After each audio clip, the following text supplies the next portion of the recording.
Bonjour à tous. Aujourd'hui, on va vous présenter l'hameçon 2330BZ. Donc, c'est un hameçon qui fait partie de la famille White Gap, donc large ouverture, point 30-30. Donc, c'est un hameçon qui va permettre de pêcher sans hésiter des poissons de toute taille. On peut aller à la recherche aussi bien de barbeaux, de carpes.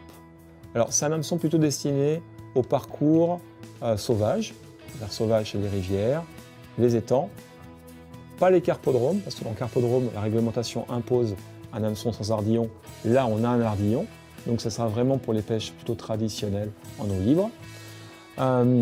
Avec cet hameçon, vous pourrez utiliser toutes les éches que vous voulez. C'est-à-dire, sur les petites tailles, on va plutôt être orienté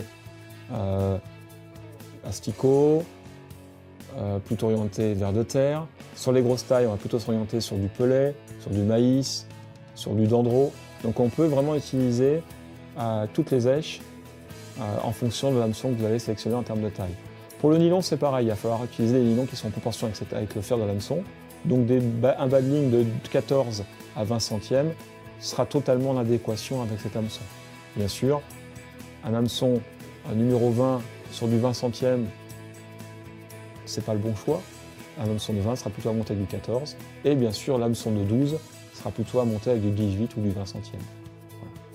Essayez-le, vous serez surpris, et surtout essayez-le dans les pêches où les poissons sont techniques, et parce que cet hameçon, malgré sa force, malgré son fer qui est puissant, reste léger, et reste, on va dire, très attractif pour les poissons délicats.